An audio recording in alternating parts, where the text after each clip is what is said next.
Hey everyone, welcome back to the Knowledgeable Audiobooks. Today, we're diving into one of the most influential books for entrepreneurs, innovators, and dreamers, 0 to 1. Notes on Startups or How to Build the Future by Peter Thiel. Whether you're building a startup, thinking about the future, or just love learning about game-changing ideas, this video is for you. Let's break it down, chapter by chapter, and uncover the secrets to creating something truly revolutionary. Peter Thiel is a billionaire entrepreneur, co-founder of PayPal, and an early investor in companies like Facebook and SpaceX. In 0 to 1, he shares his philosophy on innovation, competition, and how to build a better future. The book is based on a course he taught at Stanford, and it's packed with insights that challenge conventional thinking. The core idea of the book is this: going from 0 to 1 means creating something entirely new, something that didn't exist before. It's about innovation, not imitation. Thiel argues that most businesses focus on going from 1 to n, copying what already works. But true progress happens when we create something unique. Let's dive into the key chapters and concepts. Chapter 1. The Challenge of the Future. Thiel opens the book with a provocative question. What important truth do very few people agree with you on? This question is designed to make you think differently. Most people focus on incremental improvements, but Thiel argues that true innovation comes from challenging conventional wisdom. For example, in the early 2000s, as most people thought social networks were just for college students. Mark Zuckerberg believed they could connect the entire world, a truth few agreed with at the time. That's how Facebook went from 0 to 1. Thiel also introduces the concept of definite optimism, the belief that the future can be better if we work to create it. He contrasts this with indefinite optimism, where people hope for progress but don't take concrete steps to make it happen. The key takeaway? Don't just wait for the future, build it. Chapter 2. Party like it's 1999. Thiel reflects on the dot-com bubble and the lessons learned from PayPal's survival. During the late 1990s, everyone was rushing to start internet companies. But most failed because they were built on hype, not substance. PayPal, however, focused on solving a real problem, making online payments secure and easy. Thiel shares how PayPal's team stayed disciplined, avoided unnecessary spending, and focused on creating real value. This chapter is a cautionary tale about the dangers of following trends without a solid foundation. The lesson? Don't get caught up in the frenzy. Focus on building something that lasts. Chapter 3. All happy companies are different. Thiel challenges the idea that competition is good for business. In fact, he argues that competition destroys profits. Think about airlines. They compete fiercely, but most barely break even. In contrast, Google dominates search with no real competition, allowing it to generate massive profits.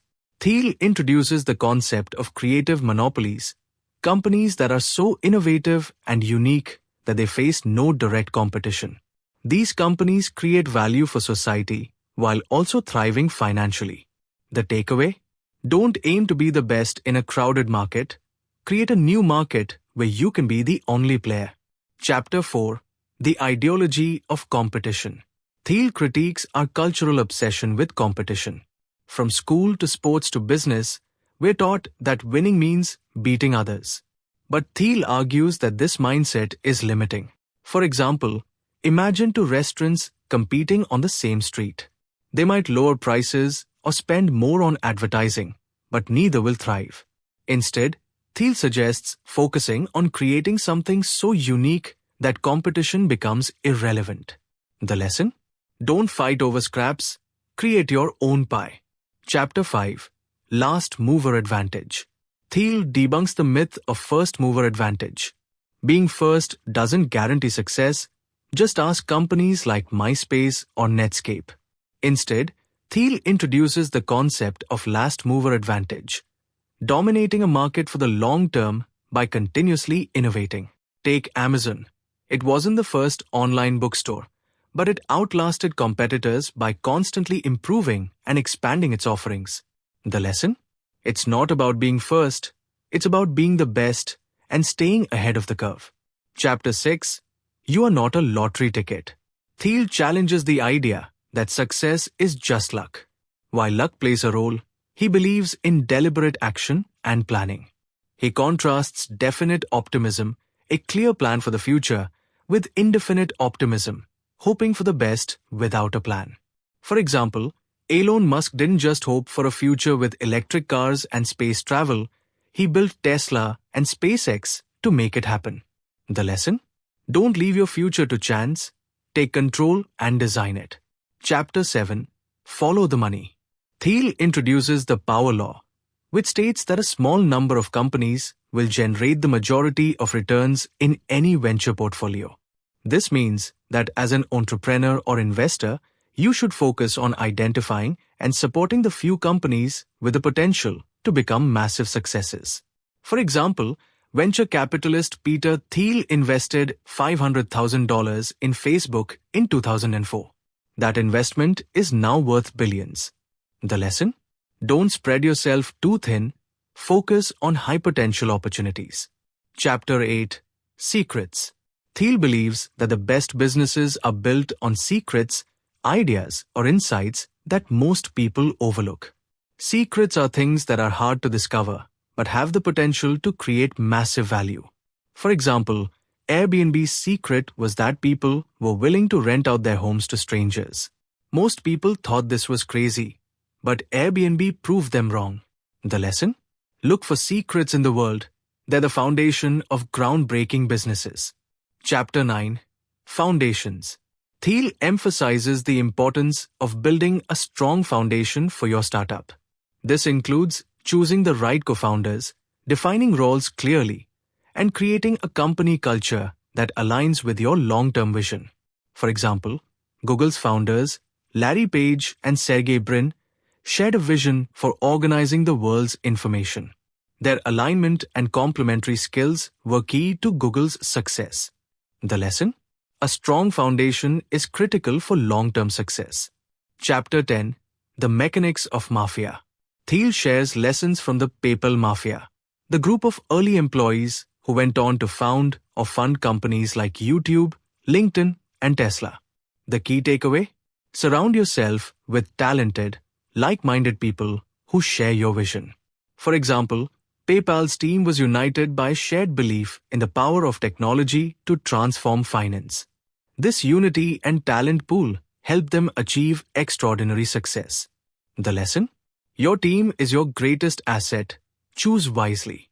Chapter 11. If you build it, will they come? Thiel warns against the build it and they will come mentality. A great product is useless without customers, so you need a solid sales and distribution strategy from day one. For example, Tesla didn't just build great electric cars, it created a direct-to-consumer sales model that bypassed traditional dealerships. The lesson? Don't neglect sales and distribution. They're just as important as the product itself. Chapter 12. Man and Machine. Thiel explores the relationship between humans and technology. He argues that computers are tools, not rivals.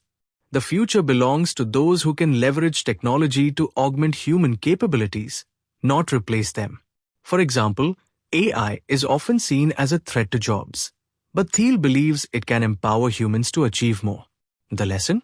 Use technology to enhance, not replace, human potential. Chapter 13. Seeing Green. Thiel uses the clean tech bubble of the 2000s as a case study. Many companies failed because they focused on technology without considering business fundamentals. For example, Solindra, a solar panel company, received billions in government funding but went bankrupt because it couldn't compete on cost. The lesson? Innovation must be paired with a viable business model. Chapter 14. The Founder's Paradox. Thiel reflects on the unique traits of successful founders. They're often seen as eccentric or even crazy, but their unconventional thinking is what allows them to see opportunities others miss. For example, Steve Jobs was known for his perfectionism and demanding personality, but these traits helped him create revolutionary products like the iPhone. The lesson? Embrace your uniqueness as a founder. It's your superpower. 0 to 1 is more than just a book about startups. It's a manifesto for creating the future. Thiel's insights challenge us to think differently, take risks, and build something truly new. Whether you're an entrepreneur, an investor, or just someone who wants to make a difference, this book is a must-read.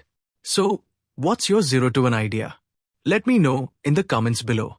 Don't forget to like, subscribe, and hit the bell icon for more in-depth book summaries. Thanks for watching, and I'll see you in the next video.